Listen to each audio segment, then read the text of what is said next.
Hello, everybody. Welcome to another exciting episode of Witches Movie Coven. You might notice that there is a little bit of a strange sort of arrangement tonight. We are missing some people. We have some new people. But first of all, grab your goat, grab your drink, grab your wand, sit back and grab some popcorn, maybe watch a movie or listen to us talk about a movie. Patti is flying away. She is the hardest working witch in the afterlife. She is, of course, flying away to other lands, but she will be back next week. Also, Mr. Jason Mankey, you may notice he is missing. We are missing his golden locks. But instead, in place of those two, we actually have, I'm going to start with our guests. We have Tabitha Meadows. Hello, Tabitha. Say hello. Hello, everybody. Happy Wednesday, witches. I am Tabitha Meadows, and since anyone can be a member of a cabinet now, I am hereby appointing myself as Secretary of Witch Situations.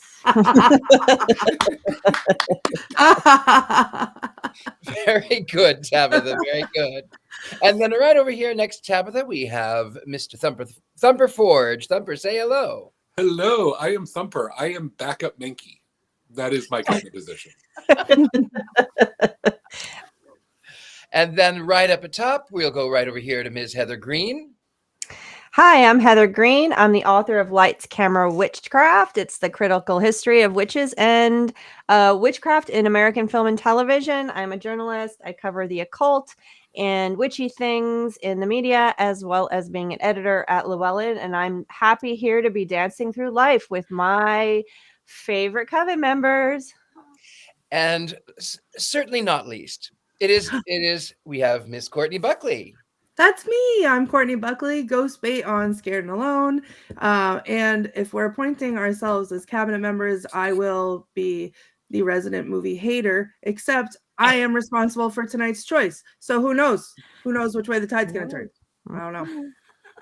And I am Richard-Lael. Richard-Lael is one name, not two. If I were just Richard, I would be a... That is right. I am known as the Gentleman Psychic.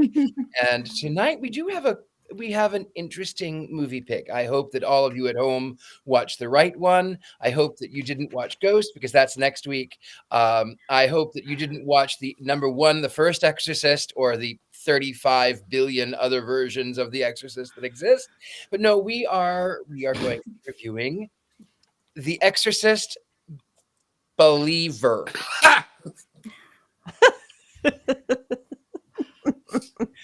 This is the point of the show, of course, where the lovely Patti Negri would toss it over to me so that we could discuss, of course, an unbiased synopsis of the week's film. And by the week's film, I mean WEAK, week's film. All right, ding dong, your opinion's wrong.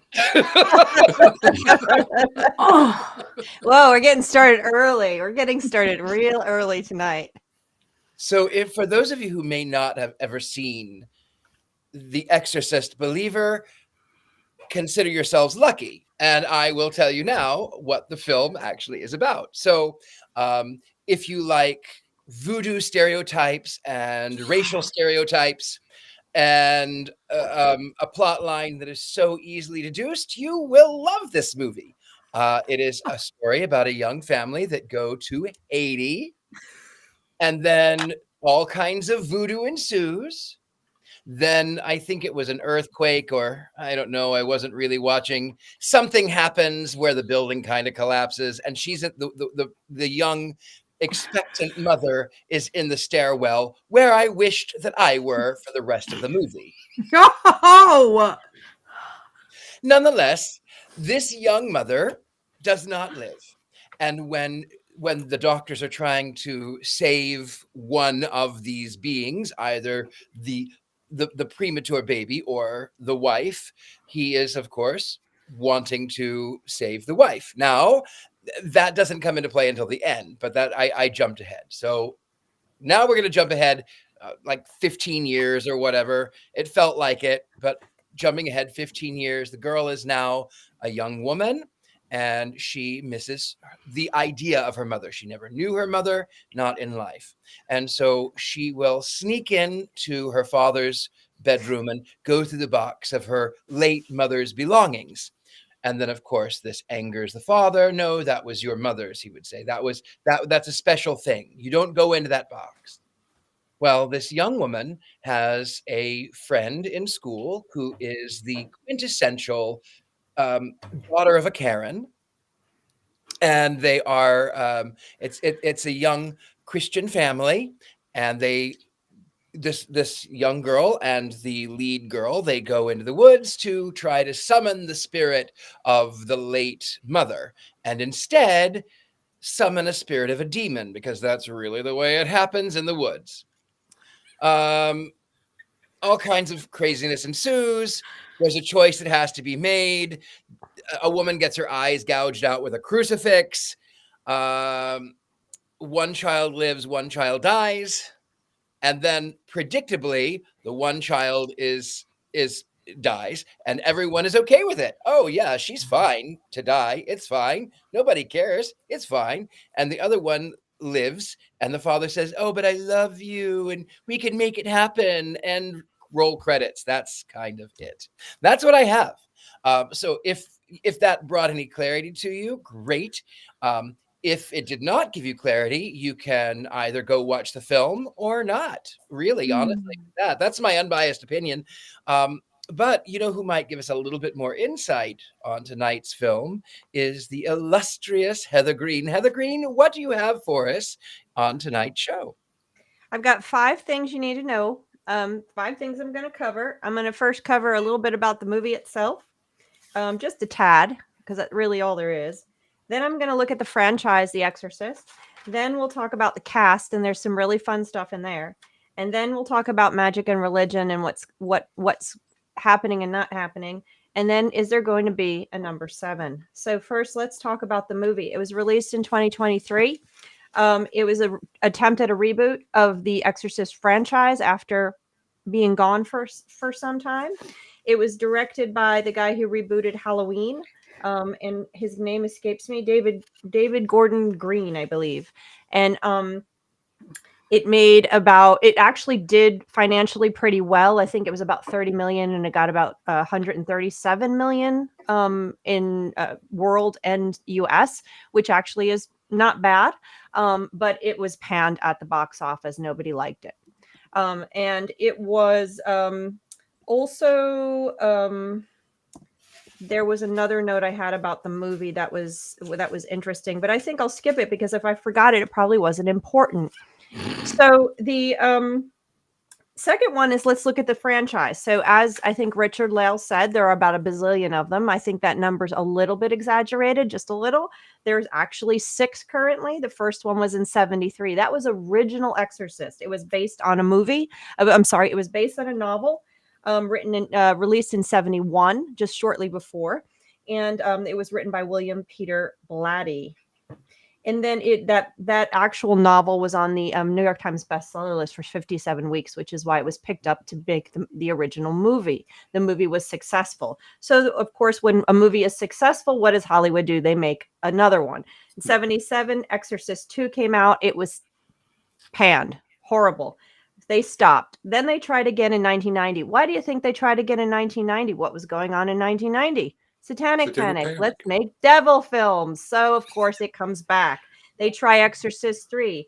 Exorcist 3 was actually directed by the author of the original book. And people do not think it's actually that bad. They said it wasn't great, but it wasn't as bad as the 77 one. But it wasn't good enough to do it again. So it doesn't come back until 2004. Why 2004? Because this is when paranormal started to become popular again, coming out of the witch movie craze. So let's try a paranormal-esque devil film. It was called Exorcist in the beginning. It was terrible. It got panned. But yet they tried again. Dominion, 2005. Dominion, it's called something, I think it's supposed to be a prequel to The Exorcist, the original Exorcist, or something like that. Also, it was bad. It was called An Outstanding Failure. It had some like tweaks, some different things in it that people kind of liked with some kind of artistic moments, but it was considered a big failure. So what do? Why not bring it back in 2023? Why? Because again, we're back into a craze. We're at the end of a witch craze again, a witch movie craze, most likely the end, and also getting into, we have satanic panic stuff rolling in our culture. So let's bring this movie back again. And it's called Exorcist Believer. So that's the franchise and what that looked like. So I'm going to move now to the cast of the current movie, which has some really fun little notes, which I got kind of excited about. So first, the main character, Leslie Odom Jr. I don't know if Courtney recognizes that name or if anybody else recognizes that name, but he was Aaron Burr, sir, and got a Tony Award for his performance as Aaron Burr in Hamilton. That is his claim to fame. He also won a Grammy for that role. So he's been in other movies, Glass Onion, Harriet, but his big claim to fame, and I believe is spectacular, is his performance in the original Hamilton on Broadway. We also have another Broadway star in this, Norbert Lee. He was Norbert Lee Butz is the dad, the father of the one girl. The other dad, I should say. He actually has 2 Tony Award-winning awards for Best Performance in a Musical, but most notably, he was the original Fiyero in Wicked. And if you are listening to the original soundtrack, that's him singing along as Fiyero. So I got super excited. I had to listen to it again. Then we have Lydia Jewett, the young girl. She was in a bunch of stuff. Black Panther, Hidden Figures. That's what she's known for.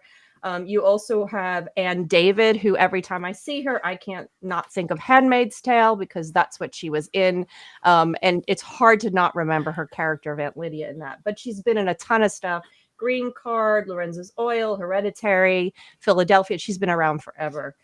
You also will notice the other little girl, the girl that died, that was her first, this is her first movie. The other interesting character, there's a few others. Ellen Burstyn, of course, it was in the original one.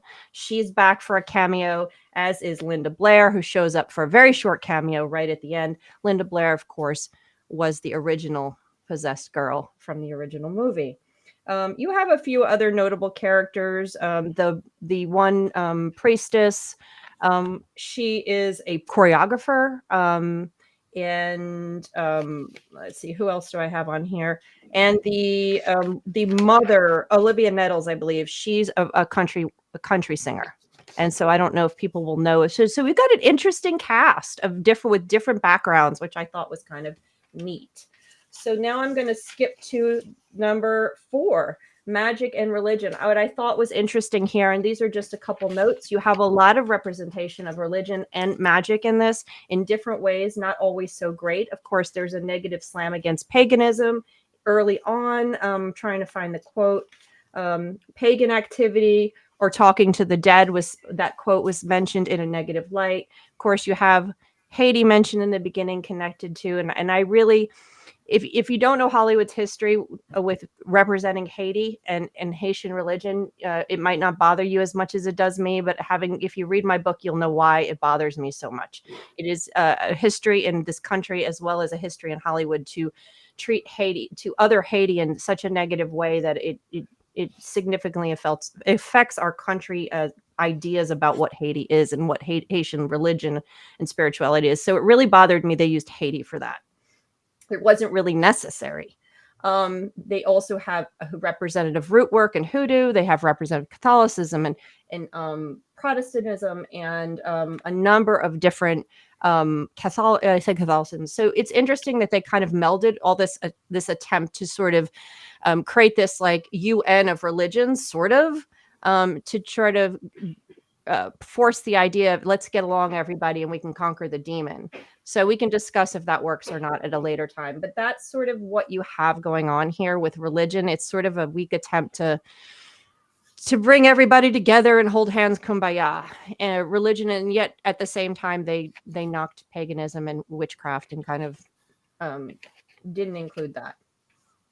And then the last one, number 7. Are they going to make a number 7? So when this movie came out, it was panned so bad, it did so poorly. It was going to, let's start again. It was originally supposed to be part of a trilogy. That was the plan. A new trilogy, starting with this Believer. But it was so bad that they canned the idea. And they also, the next one was supposed to be released in 26 called Exorcist Deceiver. And it was supposed to be a prequel to Believer. And they decided actually now what they're saying is they're actually going to bring it back. They're going to do it in 2026. It's going to be released Friday the 13th in October. And it's going to be called White House. Well, that might be the case because I'm not sure if they've renamed it yet. But it's going to be, and I'm looking for the date. I wrote the date down. I'm looking for that date exactly. Friday, March 13th, excuse me, Friday, March 13th, 2026. And it's going to have a radical new approach. And they got rid of the director who did this one. And they brought on Mike Flanagan, which actually might be exactly that that gives me hope that we might actually have another good Exorcist. He did Midnight Mass, which was brilliant. So, and a number of other things, Fall of House, Usher, Hush, a lot of things. So that is my top 5 interesting things for you guys to chew on while we discuss the movie. And Courtney tells us how much she loved it. I'm ready. And Courtney, since you're there, you go. Okay. So, let me counteract everything that was just said. No, I'm just kidding. The reason I chose this, I went and saw this in the movie theater, and I love possession movies. I love paranormal movies. You all know me. That's what I love. And the original Exorcist to me was the worst possession film I've ever seen because it is not scary and I did not like it, and I laughed my way through it. But I watched this and this one scares me. But to me, all possession movies are the same, and it's the degree to which the possession is portrayed to me that interests me in the movies, because they're all the same.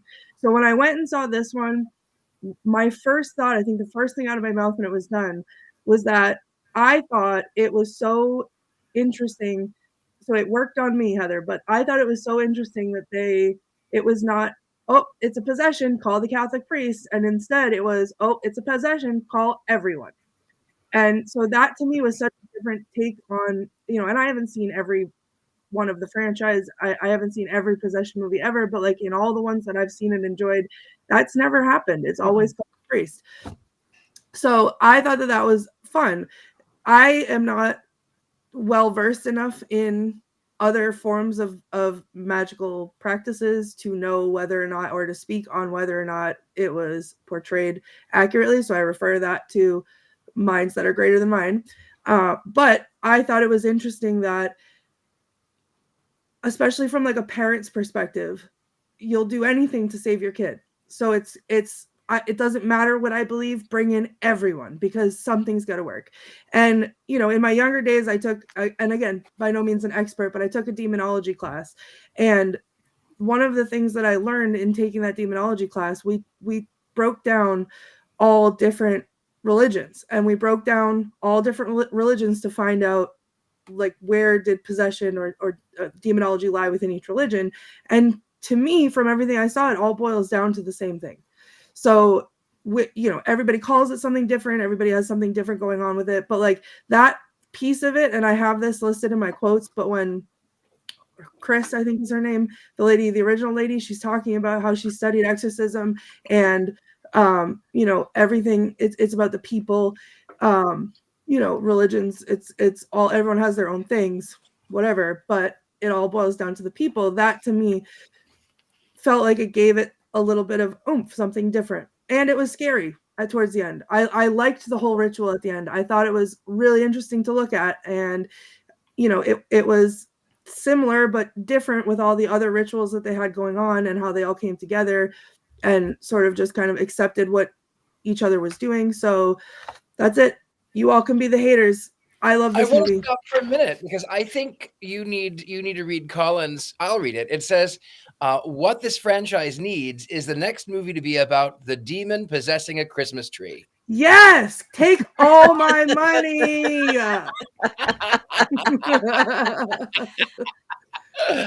Okay, so now that we have Courtney's wonderful opinion of the film, who would The like to correct go one, right? next and talk a little bit about what you saw?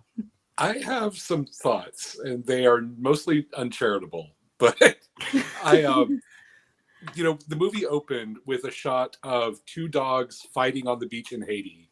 Mhm. So we were immediately kind of informed as the audience that this is this savage, dangerous place. Because they're eating the cats, they're eating the dogs, they're eating the Exactly. pets, and the people who live there. Exactly. Heather mentioned that it seemed sort of like there was no reason for them to be in Haiti. I felt like the reason for them to be in Haiti was so that voodoo could be blamed for the wife's death. Because, when she was in the market, she was brought into the ceremony, and a mambo put a blessing on the baby, and the baby survived. The mom didn't. And that was voodoo's fault. So we've already kind of connected the daughter to something spiritual but not Christian. I do, there was sort of that sense as the movie progressed of, everyone coming together to fight the demon. It wasn't going to be just the Catholics. My issue with that was that for the Exorcist franchise, it was fairly anti-Catholic. The church decided that the girls were suffering from mental illness. They weren't possessed. The Catholic priest bailed on the exorcism. And when he came back, when he finally agreed to come in, the first thing he did was break the rules. The rule was do not touch the girls. He comes running in, places his hands on their heads, and is immediately offed. So Catholicism was ineffective. There were people from other religions, but it was Baptist and Pentecostals. It was all Protestants. So the message that I got out of that was Protestants need to come together to fight the big evil. And Catholics are going to be ineffective in that battle. That said, the ritual at the end I thought was visually stunning. I liked how it was filmed. The scene where there was sort of the trick where it turned out that the demon, by getting them to choose, they were choosing who didn't live, and the daughter her spirit getting dragged into hell. That was traumatizing. I have not been traumatized by an Exorcist movie since the third one, which I saw at a slumber party when I was a kid. And that one messed me up, and that scene had the same effect on me. Overall, I thought there were some things that were very ham-fisted. A personal pet peeve in terms of tropes is giving characters names to sort of say what their role is. So the dad is Victor. He is going to be the victor. Even though he doesn't believe at the beginning, he is the victor. The daughter is Angela. She is the angelic one. And so and we kind of see that where even when they go off in the woods to summon the demon, it's Catherine's idea. It's the other girl's idea. She's the bad girl. She kind of deserves to go to hell. Angela's going to be okay because she is the angelic one. So there were moments that I really liked, but overall, there were tropes that I really was not happy to see. I agree. I think it was incredibly predictable, and not just because I'm the gentleman psychic. With that, I want you to follow me around and summarize things that happened to me, by the way. That would be like too nobody would get a clue. No one would know what happened. Tabitha, you haven't spoken yet. So my take on the movie was I actually enjoyed it for the reason of symbolism, and one of the main things that I saw a lot of was there's a lot of reproductive rights that came up in this movie. The surgeon asking the husband, who do you want to keep, your wife or your daughter? I often think that if a wife is cognizant and she is able to speak for herself, that she should be able to make the decision and not the man in the relationship. There were, and to that, and her being pregnant, there were a lot of use of vessels in this movie. Lots of bowls, lots of things that they use to put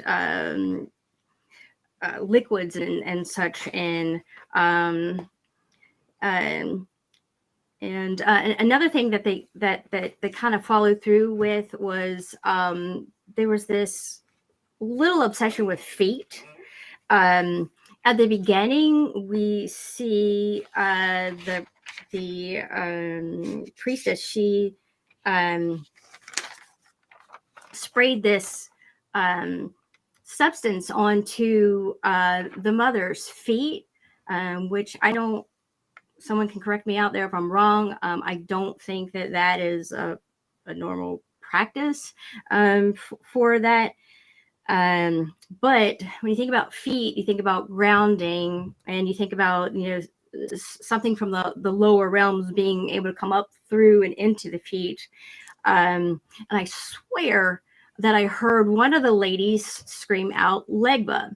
Mhm. And what I saw of that ritual that they were performing, I didn't see an offering given, excuse me. And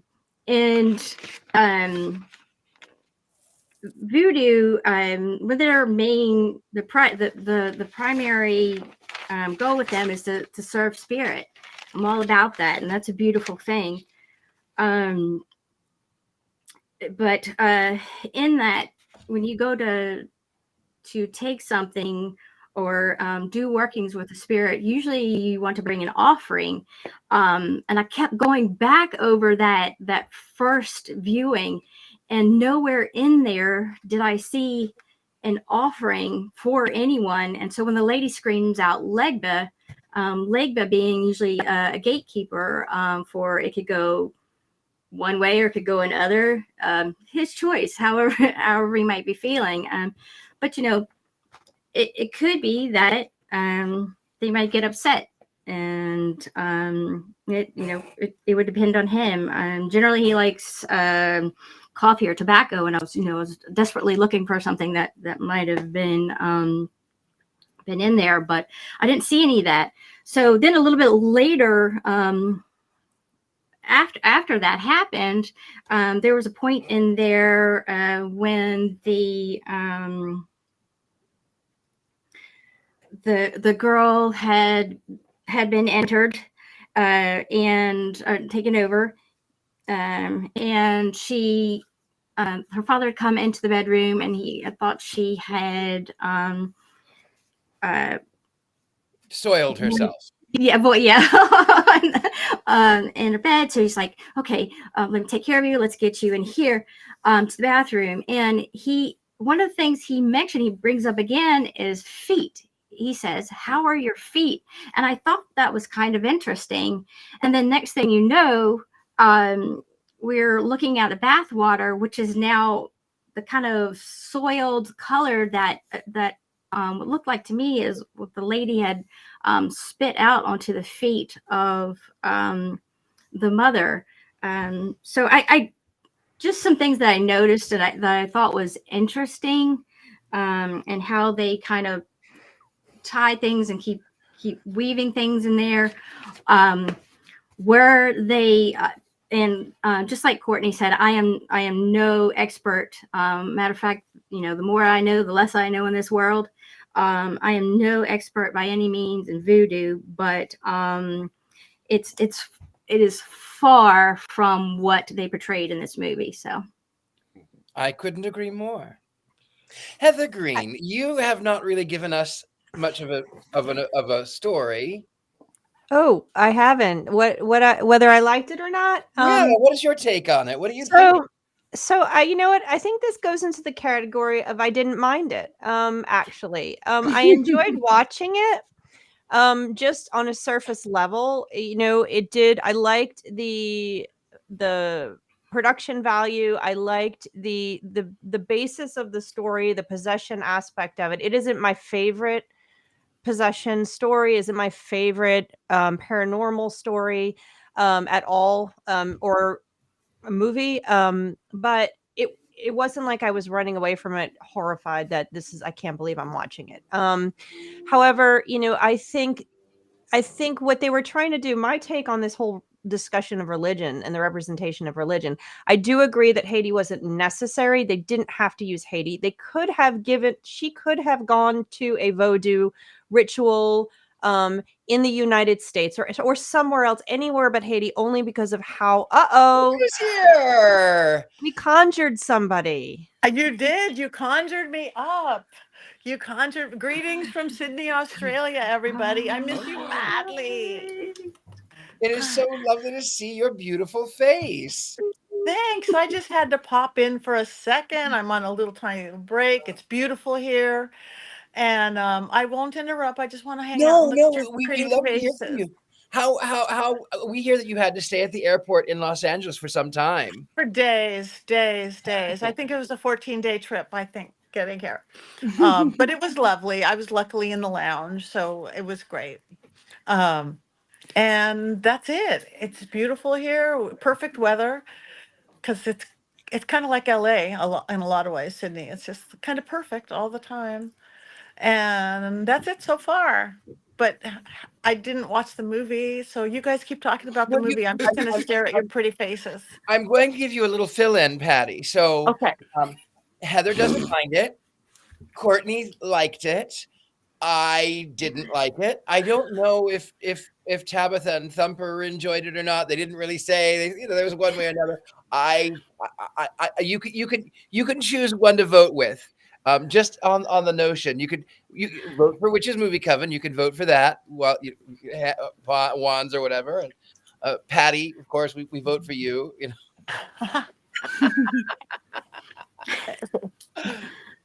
But Okay. next week, Patti, you'll be back next week, right?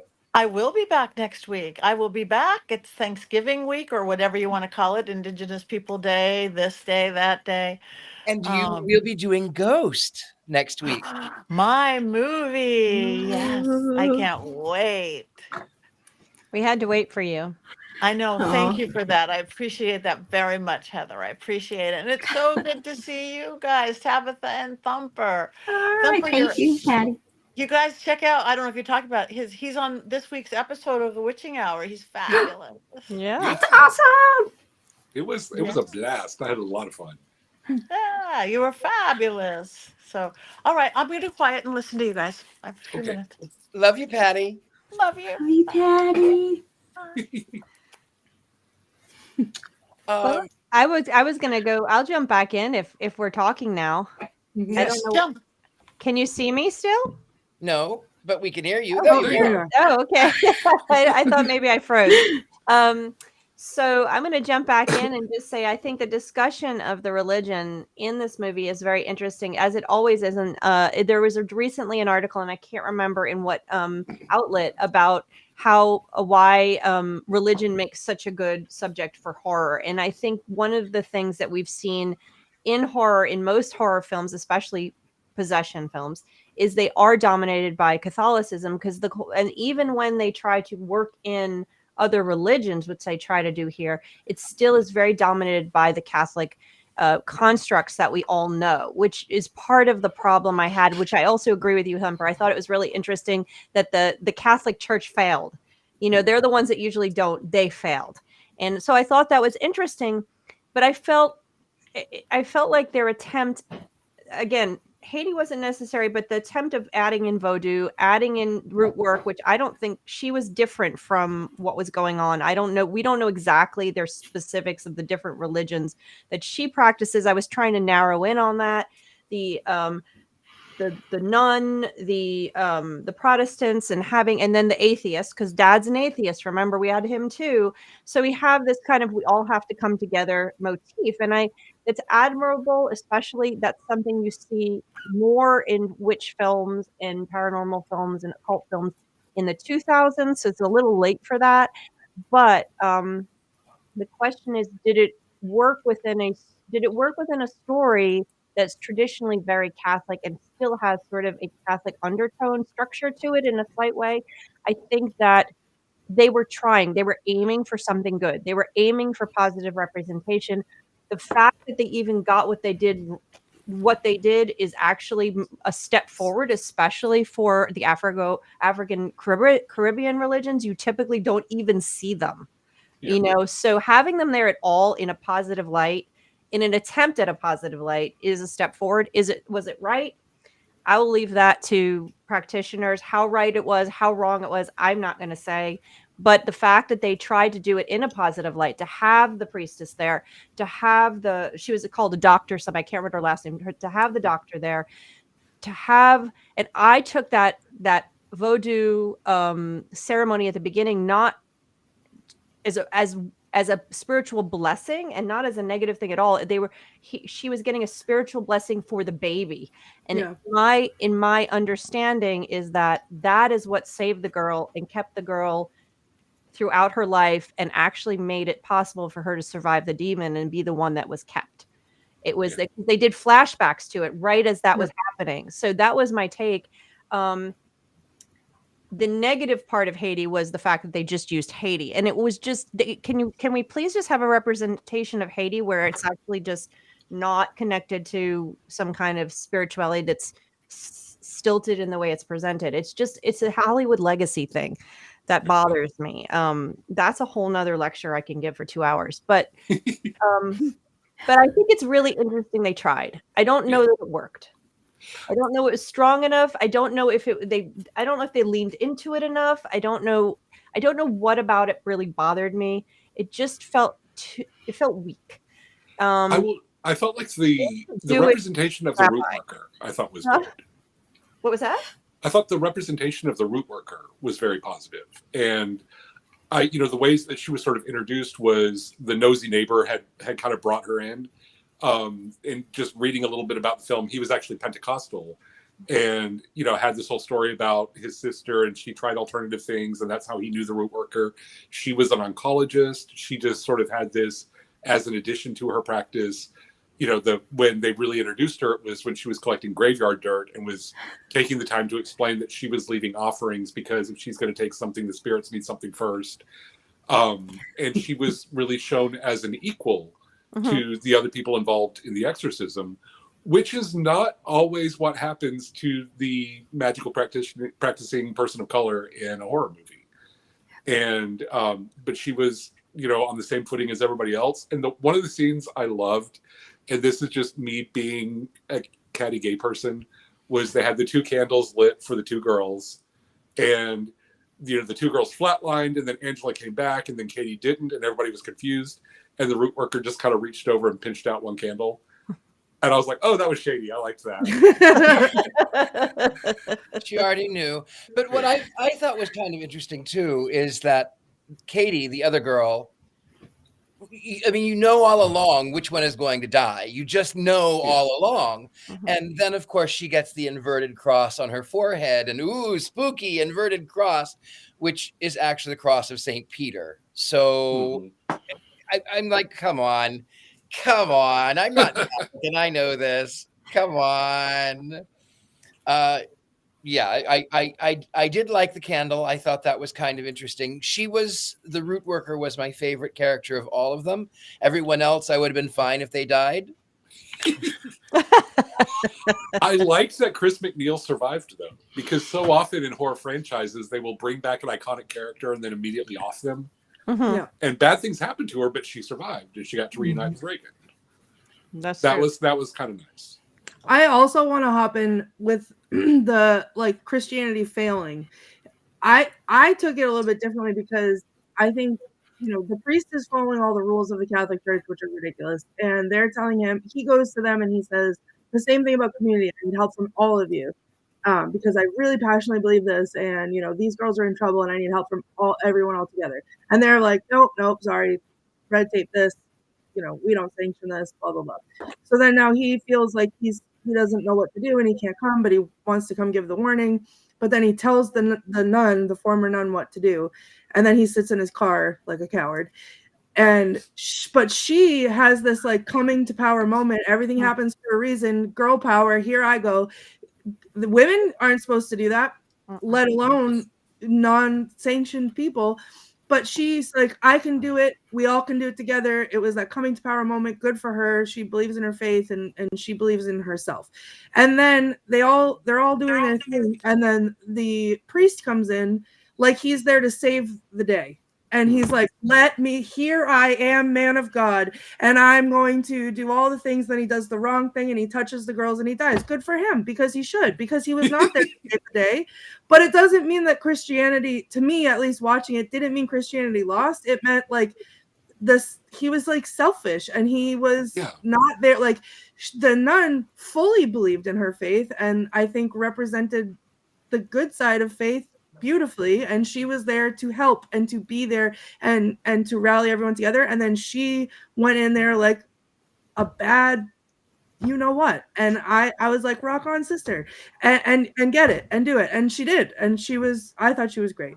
So to me saw Christianity as it should be represented in her, and them all fighting together. The priest was like, ugh, it gross. isn't. I just want to jump in real quick. It isn't.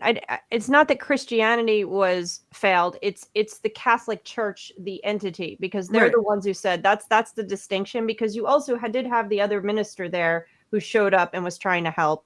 And was I couldn't doing stand that. And you said minister. and Anne and the woman, she took up, even though she had never gone and become a nun, she took up the mantle. So it wasn't Christianity as a whole or a faith or the spirituality. It was just the entity of the Catholic Church, the red tape and bureaucracy and all of that stuff. And they were all men, like you said. So Down with the patriarchy. The And minister, oh, I'm sorry. go ahead. I was going to say the minister bothered me more than anybody else.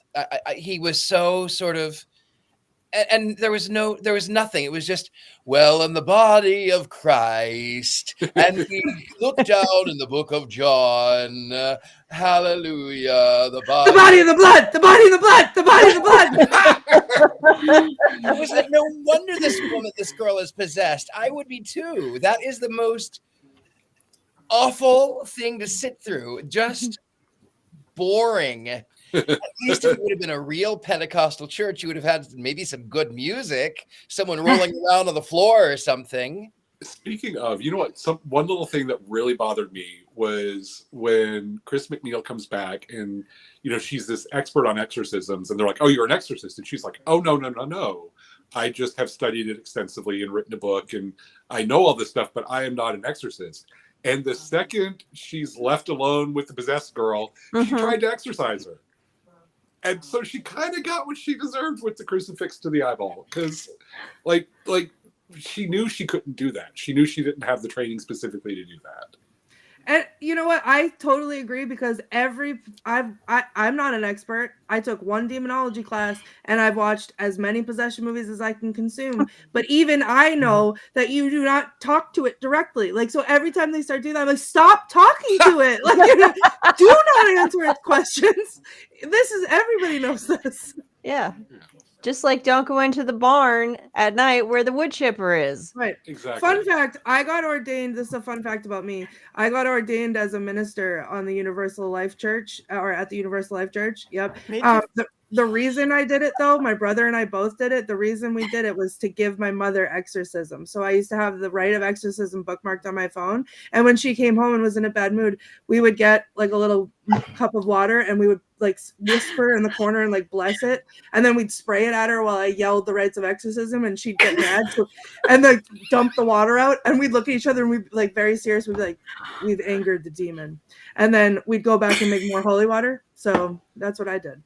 I'm ordained in this spiritual humanism church. I didn't do Universal Life, but I also ordered a Discordian ordination certificate from a company in Sweden that puts out Discordian stuff, and I put a picture of it on Facebook. I paid $14 for it, and it's just kind of a joke. And my Facebook feed is nothing but congratulations on this accomplishment. This is a milestone. We are so proud of you. And I texted Jason and I was like, everybody thinks it's legit. He's like, that makes it more Discordian. And I was like, I got my minister's license to the Universal Life Church mostly so that I could get a minister placard for Mr. Satan. Oh my God. My car's name is Mr. Satan. That's amazing. So what was that, Patty? No, I just said I got at Universal Church too, because just so you could do weddings and do them my way. That was really the full reason. Yeah. Courtney, do you have any quotes for us today? Boy, do I. All right. So we've already discussed some of them. My first one being the body in the blood, the body in the blood.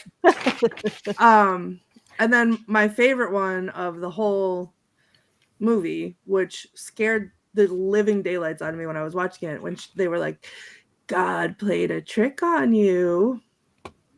I love that. And then Chris MacNeil saying, I didn't actually witness it, the exorcism. And Victor said, why not?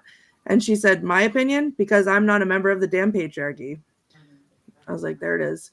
And then the rest of I there's like some speeches here that really I thought were great. But as the exorcism is starting and the priest is outside in the car and Victor goes to dump out the bowl of whatever when they were the thing came out and they went in the bowl. And he sees the priest, he knocks on the window and he just looks him dead in his eyes and goes, the fight's in there. Mm-hmm. And I was like, yes, get him. Also when Chris, before this, Chris was talking about, this is kind of what I talked about earlier. And I really liked this speech that she gave because for me, it rang so true because of what I have researched and thought, like my thought process behind all this. But she said, I've studied the rite of exorcism in every culture that I could find. They all have different ceremonies, but the one thing that they have in common, the most important thing of all, is people. We go to church in times of trouble because we believe it is the house of God, but also there are people there, other people, whether it's family or neighbors or strangers. Yes, they're all there to affirm their faith in God, but they're also there to affirm their faith in each other. It's not over. Maybe Reagan is gone, but you can bring your daughter back. You've got to bring everyone together. That's what will make this work. And I have goosebumps just reading it out loud. I thought like that theme. I'm sorry, it worked on me. I loved it. I was eating it up the entire time. Couldn't get enough of it. Then Dr. Beehive, when she was introduced, as Thumper was saying, one of my quotes was, now when you take something, you have to give something in return, which I thought was nice that they put in there. And then she also gave a speech explaining what she did. And I'm reading this with the disclaimer that I don't know how well this represents anything, but again, it speaks to this idea of community. And also the last line that she says really struck me. So I'm going to read the whole thing, and if it's not a good representation, I'm sorry, but here it is. She said, enslaved people that were brought here, they relied on traditional beliefs about spirit brought from Africa. They combined that with native tools to protect themselves, and they balanced it with the herbs and the roots that are growing in the earth that they are forced to till, or the shells of the ocean that carried them from their homes. When I had my oncology practice, I didn't put much credence in traditional healing rituals, but I learned that sometimes to go forward, you have to go back. Uh-huh. And I loved that last line, especially that sometimes to go forward, you have to go back. I wrote that one down too. I loved it. And then lastly is Anne's speech, because she's a you-know-what lady. And I was right there with her. I was ready to put the habit on. I got you, Anne. She says, she like walks up. They're telling everybody the priest is not coming. Everybody's going to leave. Nobody wants it. Like, that was the whole point. The priest is not coming. Everybody's done. And she announces to the crowd, I live in the name of Jesus. Here we are asking God to free these children from infestation. We are asking God to intervene. I'm not denying the grace of a holy priest, but I can give it everything I've got. I am meant to do it. I can do it. I can perform the Roman rite. I see now why the Lord took me out of the convent. I see now why he put me in the house next door, to be here with you tonight. It's going to take all of us. And I have goosebumps again. So that thread of community, that thread of like, it don't just call the priest, call everyone you know, save the kids. Oh my God. It hits me hard. And that's why I loved it. So those are my quotes. My favorite quote was when Chris was yelling at the demon and she went, in the name of my daughter, Reagan. And I was like, man, we're jumping the shark a little bit. And the best part is that if they don't pay this exorcism bill, they get repossessed. Oh, well played. This is the part where we would actually have Mr. Mankey give us a Mankey movie minute, but he he is invisible today. He's not in the ether world, but he's not here in this ether world, like Miss Patti, who spoke. But I guess we can go ahead and vote, and then we can check in with each other and see if there's anything we have coming up. So if you are going to vote, how would you vote for this film? I'm going to show you. I'm going to bring my wand. So here is my wand. It's a deviled egg because it needs an exorcism. And my wand is absolutely down. My glow in the dark Jesus that Richard-Lael gave me is up. Praise be. Thumper, do you have a wand? I don't see. I do have a wand. And I came in here ready to trash this movie, but honestly, Courtney swayed me, and I'm voting out. Oh! Tabitha, Okay. yours is up. I'm gonna just vote on what I've heard everybody talking about, so it should only count half. But for what I heard Courtney say and you say and all of you say, I'm gonna go hotel TV remote up. That's so funny. So funny. Tabitha, yours is up, and do you have anything to say about that? Yeah, just overall, I actually liked it. There were some consistencies in there, even though, it may not be following the right paths. As a movie, I thought it was pretty good and better than some of the past movies. So, yeah. And of course, Miss Heather Greene, yours is slightly above neutral. No, it's neutral. It's just the wand. I didn't mind it. Oh my God. It's just my broom. It's just kind of neutral. I thought it was fine to watch. I didn't want to turn it off. I wasn't horrified by it, but it wasn't one that I'm gonna watch again on purpose. And I do kind of agree with Colin. If they don't get this 26 one, if it doesn't work, they need to stop trying and just start fresh with something else. There's lots of other stories to be told about exorcism and that we can tell without having to keep trying to reboot a franchise that maybe it's just time. Oh my God. Repossessed. That's funny. Leslie Nielsen. What film was that? That was Repossessed was the name of it. Ah. I'm excited for Mike Flanagan to have his take on it because I'm obsessed with everything that he does. So I cannot wait for that. If that happens, that the report was written on November 7th, 2024. So if it holds true, we may see a Mike Flanagan version, which is the only thing that would give me hope that it could be rekindled for one episode or for one. I'm gonna watch it no matter what. Because we know that. But you need to go back and watch all the other Exorcists to appreciate just how good that Exorcist will. You have to watch 2 and 3 and watch 5. Watch 3 until the old woman in the bed sheet comes running around a corner with the jaws of life, and then you can just stop it. Like that sounds like exactly the movie that I would like to watch, actually. So yeah, adding it right to the list. Yeah, that was probably what made me love horror after that one scene as a little kid. It completely just altered my brain chemistry. I want to talk a little bit about, we have a Black Phillip Friday sale, and yay! We do, and it is. I'm going to let Courtney tell about it because you. Okay, so it is. Wait a minute. Let me get all the information up so I can have the right information.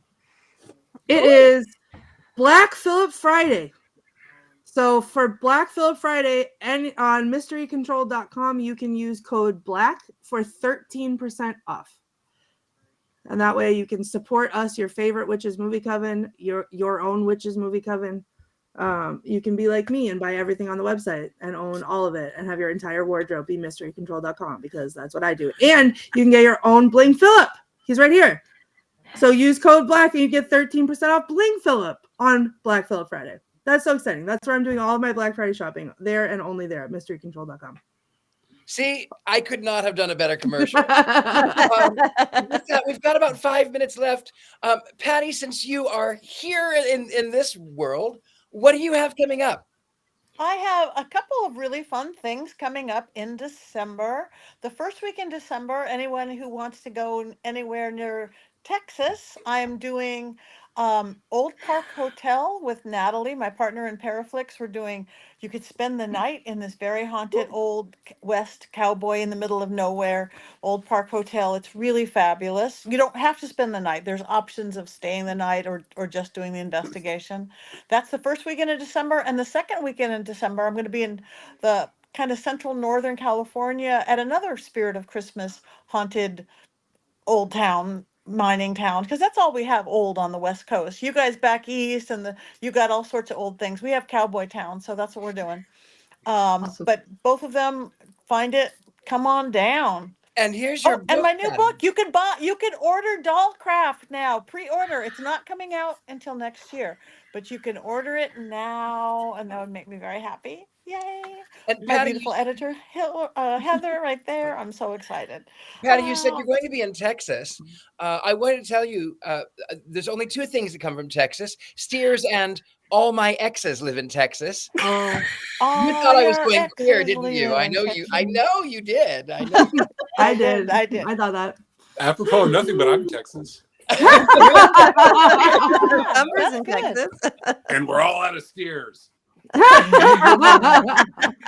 So Thumper, that's it. since you're already on the screen, why don't you tell us how we can find you? What do you have coming up? You can find me at thumperforge.com. That has all my bios and all my socials and all that will be at that website. My next big thing is Austin Witch Fest in May, which is a one-day event, but it's like the greatest one-day event ever. Mhm. This is their 5th anniversary. Matt Arwen is the headliner, and then a bunch of other great authors and presenters will be there.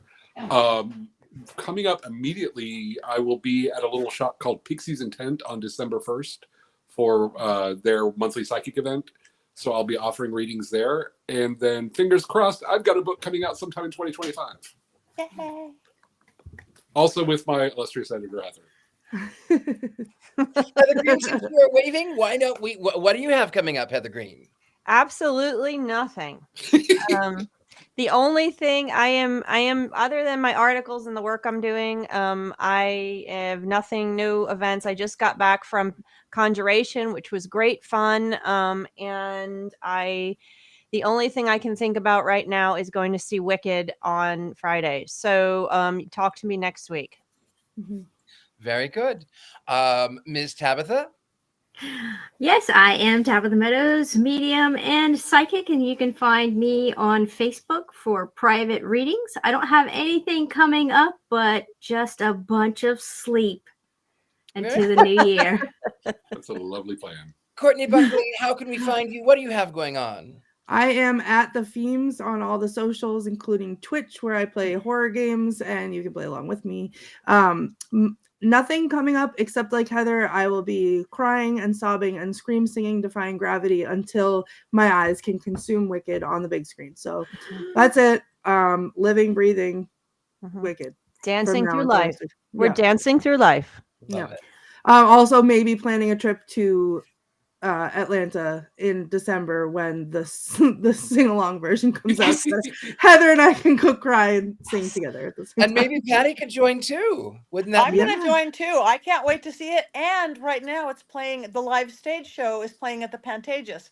So I want to go see the show again and the movie. I love that. I'm jealous. great. And Richard-Lael, what are you doing? Lael. I'm sorry. Oh, me? Yeah, Richard-Lael. That's me. I am Richard-Lael. And that you could get the pillow there. I don't have a whole lot coming up right now. I'm here in New Orleans. The only thing coming up is pea soup. Anyway, your mother cooks socks in hell. I am found at thegentlemanpsychic.com.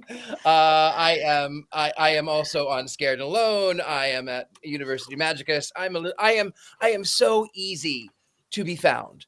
I am a little bit of everywhere, as Patty says, on bathroom walls all across. With that, Yeah. my lovely friends, my drear fiends, we have come to a very important part of the show. There is only one thing left for us to do. It is the one thing that binds us all together. An exorcism. An exorcism. Yes. Thank you. The power of Christ compels you. No, The power of Christ compels you. We are going to laugh I'm and authorized. cackle as we go out. And here we go to the count of 3. 3, 2, 1.